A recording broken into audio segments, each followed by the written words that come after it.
Above 26,000 feet, Mount Everest enters what climbers call the death zone. At this altitude, the human body begins to deteriorate. The air holds only a fraction of the oxygen available at sea level. Each movement requires intention. Each breath is measured. The upper slopes are wide and exposed. Snow hardens into wind-packed crust. The South Col, a high saddle between Everest and Lhotse, sits at nearly 8,000 meters. Tents stand there in thin rows during climbing season, their fabric pulled tight by constant wind. Beyond it rises the final pyramid of the mountain. From this height, the curvature of the earth feels close. Tibet stretches to the north. Nepal falls away to the south. The horizon appears calm, almost gentle. Storms can be seen from miles away, moving slowly across the plateau. There are no permanent sounds here. Only wind. Only the steady rhythm of oxygen regulators. The mountain does not appear hostile. It is still. It is indifferent. In May 1996, several expeditions prepared to leave this quiet plateau for the summit above. By the mid-1990s, Mount Everest had entered a new era. Expeditions were no longer limited to national teams or elite mountaineers. Commercial guiding companies now offered clients the opportunity to reach the summit with structured support. For a significant fee, climbers received logistics, Sherpa assistance, supplemental oxygen, and experienced leadership. Two such expeditions were present on the south side of Everest in the spring of 1996. One was led by Rob Hall of Adventure Consultants, a New Zealand guide with multiple Everest summits. The other was led by Scott Fisher of Mountain Madness, an American climber known for strength at high altitude and prior ascents without bottled oxygen. Both companies followed the established Southeast Ridge route from Nepal. Weeks were spent acclimatizing. Climbers rotated between base camp, Camp I in the western Khum, Camp 2 beneath the Lhotse face, and higher camps along fixed ropes. Loads were carried upward gradually. Oxygen bottles were staged above 8,000 meters. The commercial model relied on timing and coordination. Clients depended on guides to make decisions about weather windows, pace, and turnaround times. Success rates had improved in recent years, reinforcing the belief that with preparation and support, the summit was attainable. By early May, forecasts indicated a narrow window of stable weather around May 10. Multiple teams prepared to move. Fixed ropes were to be installed near the summit. Oxygen systems were checked and redistributed. The mountain remained unchanged. The number of people moving toward its upper slopes had grown. Within the two primary expeditions were climbers of varied backgrounds. Some were seasoned mountaineers. Others were experienced in lower peaks but new to extreme altitude above 8,000 meters. Rob Hall's team included Doug Hansen, a postal worker from the United States who had previously attempted Everest but turned back short of the summit. It included Yasuko Namba from Japan, who had climbed 6 of the 7 summits and sought to complete the list. Beck Weathers, a pathologist from Texas, brought prior high-altitude experience but limited vision in one eye due to earlier surgery. Scott Fisher's Mountain Madness team included climbers such as Anatoly Bukreev, a Kazakh mountaineer serving as a guide with significant high-altitude strength, and clients like Martin Adams and Charlotte Fox. Each had prepared physically for months. Many had invested years of ambition into this climb. Alongside these commercial groups were other expeditions, including a Taiwanese team and an Indo-Tibetan border police team higher on the mountain. Traffic on summit day would depend not only on weather but on coordination between these independent parties. Most climbers relied on bottled oxygen above the south kernel. Masks and regulators were essential equipment. A malfunction at this altitude could become critical. Turnaround times were typically set for early afternoon. If climbers had not reached the summit by a predetermined hour, guides were expected to lead them down. By May 9, the teams rested at Camp 4 on the south kernel. The wind had eased. The sky appeared stable. Oxygen bottles lay staged for the ascent.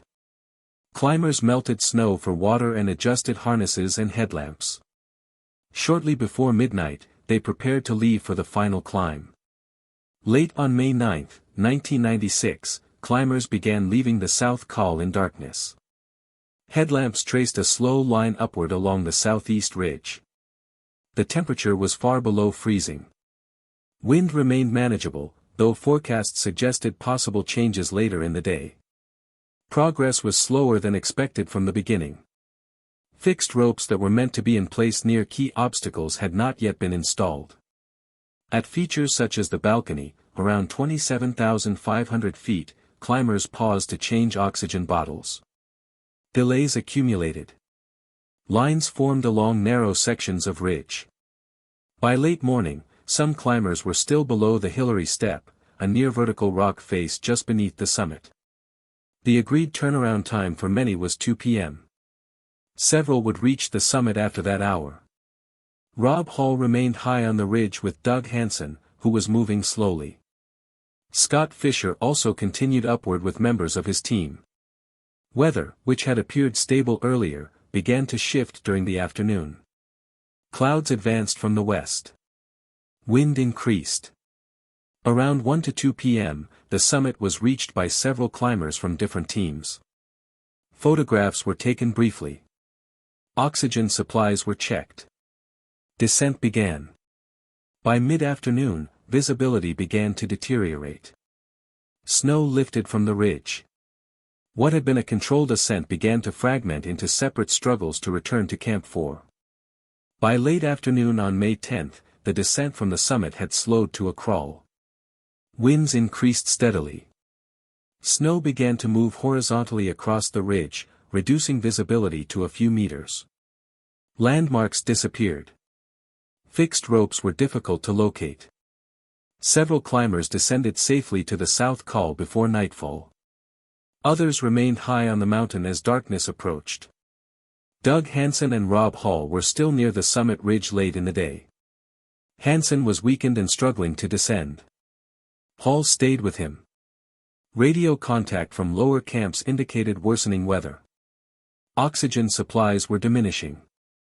Scott Fisher descended slowly after summiting late in the afternoon. He showed signs of exhaustion. Guides and clients became separated by terrain and visibility. Communication grew intermittent. Near the south summit and along the southeast ridge, small groups attempted to find the route down in near whiteout conditions. Some climbers missed the turnoff toward the South Col and drifted toward steeper ground. Effort at that altitude required full concentration. Even minor navigational errors had consequences. Anatoly Bukreev, who had descended earlier without supplemental oxygen, rested briefly at Camp 4 before going back into the storm to search for missing climbers. Visibility was poor. Wind gusts pushed snow across the slope in waves. Using memory of the terrain and faint outlines of fixed ropes, he located several stranded clients and guided them toward camp in stages. Elsewhere on the ridge, Rob Hall remained with Doug Hansen. As night deepened, temperatures dropped further. Oxygen systems failed or emptied. Movement slowed to near immobility. Above 26,000 feet, the human body cannot recover. It can only endure for a limited time. Through the night of May 10 and into the early hours of May 11, climbers remained scattered along the upper slopes, some conscious, some no longer able to move. The storm continued without pause. In the hours following the summit push, the descent became a series of measured, sometimes desperate movements. Above 26,000 feet, each step demanded effort far beyond what would be expected at lower altitudes. Muscles stiffened quickly. Decision-making slowed. Even simple tasks, like clipping a carabiner or adjusting an oxygen mask, required full attention. Climbers separated into small groups or were alone. Beck Weathers, after a delayed summit attempt, became disoriented on the ridge. Frostbite and exhaustion slowed him. Several other climbers struggled with snow blindness, making navigation hazardous. Whiteout conditions erased trail markers, ropes, and natural contours. The slope itself seemed to shift in the storm. Anatoly Bukreev made repeated ascents into the blizzard, moving without supplemental oxygen, to locate stranded clients. He guided them down in stages, often lowering them along fixed ropes or leading them across the most exposed sections. Progress was slow. Climbers had to stop frequently to rest, catch breath, or replace oxygen bottles. Rob Hall and Doug Hansen remained in a precarious position near the summit ridge. Hall attempted to radio Camp 4 repeatedly. Communication was intermittent. Hansen was unable to descend independently. Other climbers on adjacent routes were similarly halted, some too weak to continue. The storm limited visibility and created drifting snow that masked crevasses. Camp 4 tents, meant to provide shelter and a temporary point of organization, were only partially visible from the ridge. Guides and climbers attempted to reach them in shifts, but distance, exhaustion, and altitude slowed every move. The combination of extreme cold, thin air, and fatigue magnified the risk of missteps. By the early morning hours, climbers who had left the summit last were still caught on the upper slopes. Some found shelter momentarily in the snow. Others continued moving, guided by memory of the route and limited use of ropes. The mountain demanded precision, patience, and endurance at every step. At Camp 4, situated on the South Col at nearly 26,000 feet, a small group of climbers waited through the night and into the early morning hours. The tents were partially buried in snow, with walls pressed tight against gusting wind. Inside, oxygen bottles were checked, and supplies of food and water were rationed carefully. There was little to do but monitor radios and observe the storm outside. Those who had descended from higher on the ridge reported intermittent contact with climbers still above. Guides and clients tried to coordinate rescue efforts, but communication was unreliable. The storm reduced visibility to a few meters, and the wind carried snow across the plateau in shifting drifts. Camp 4 had been prepared as a staging point for the final ascent, but now it served as a temporary refuge. Climbers who had reached it faced their own risks, exposure, hypothermia, and exhaustion from the effort of descending at extreme altitude. Every movement in the tents or nearby required energy that could not easily be restored. As hours passed, the storm continued. Teams debated whether to attempt further rescues immediately or wait for a brief lull. Decisions were guided by experience, knowledge of the mountain, and the limits of human endurance. Outside, the ridge remained hidden, its contours masked by wind and drifting snow. Time became difficult to measure. The distinction between night and day blurred. From Camp 4, climbers observed the mountain in its stillness, aware of those above struggling in the death zone. Patience was as necessary as physical strength, and survival depended on measured actions in extreme conditions. By the morning of May 11, the physical and environmental strain had reached its peak. Climbers still on the upper slopes were affected by frostbite, hypothermia, and severe exhaustion. Oxygen levels remained low. The body's capacity to produce heat and energy was limited. Each movement consumed what little strength remained. Those attempting to descend faced the combined effects of altitude, cold, and fatigue. Whiteout conditions persisted, masking ropes and landmarks. Even experienced guides had to pause repeatedly to rest or adjust equipment. Simple tasks, such as stepping over small crevasses or fastening harnesses, became time-consuming and critical. Exposure had already claimed some climbers. Decisions that would normally be routine, turning back, lowering oneself along a rope, or resting, required far greater calculation. The risk of making a single misstep increased exponentially with every hour spent above 26,000 feet. By mid-morning, the human toll of the ascent became clear. Some could continue with assistance, others could not. The mountain remained indifferent to individual suffering. In the thin air, survival required careful management of energy, oxygen, and timing. Several climbers were unable to descend from the upper slopes. Rob Hall remained with Doug Hansen near the summit ridge. Hansen, weakened from exhaustion, could not move without assistance. Hall stayed with him, attempting to provide guidance and maintain contact with Camp 4 by radio. Communication was intermittent, and weather conditions prevented immediate rescue. Scott Fisher, having summited late, became disoriented in the storm. He was located partially sheltered but unable to descend on his own. Other climbers who had delayed their ascent or encountered mechanical issues with oxygen also remained stranded. The mountain claimed lives quietly. There were no dramatic events recorded in detail beyond the ongoing struggle. Frostbite, hypothermia, and altitude sickness incapacitated some climbers. Even those with experience at extreme altitude were affected. By the afternoon of May 11, it was evident that several individuals would not survive the night. Guides who had descended from higher elevations reported conditions and locations, but the capacity to move everyone safely was limited. The South Col remained a refuge, yet the upper slopes retained the final struggles of those trapped above.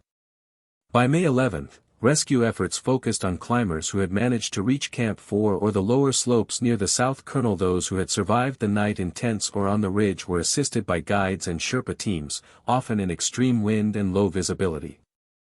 Anatoly Bukreev, having ascended into the storm without supplemental oxygen, helped several climbers descend in stages. Their progress was slow and deliberate, as each step carried the risk of a fall or sudden collapse. Climbers who had been stranded received oxygen, warm clothing, and minimal sustenance before being guided further down. For some, the rescue ended the immediate threat of death. Others, weakened by frostbite or exhaustion, required additional care at lower camps or helicopter evacuation when weather permitted. The operation was methodical rather than hurried. Each movement was measured to preserve life, not dramatize the event. Those who could not be reached remained on the upper slopes. The storm eventually subsided, but the mountain kept its permanent record of those lost. The survivors returned to lower camps quietly, carrying both relief and the awareness of the mountain's cost. The events of May 10 to 11, 1996, remain a defining moment in high-altitude mountaineering. 8 climbers lost their lives. Others survived through a combination of skill, endurance, and external assistance. The disaster highlighted the limits of human physiology above 8,000 meters and the risks inherent even under guided, commercial expeditions. Mount Everest itself remained unchanged, its slopes indifferent to human ambition. The summit had been reached, but the descent demonstrated the mountain's persistent danger. Equipment, planning, and experience could mitigate risks, but they could not eliminate them entirely. In the years since, the 1996 Everest disaster has been studied extensively. It serves as a historical record of survival, decision-making, and consequence in extreme environments. Climbers, guides, and researchers continue to analyze the event for lessons on preparation, timing, and the human condition at extreme altitude. Above all, the mountain's story is one of endurance, quiet observation, and the permanent challenge it presents to those who attempt its heights.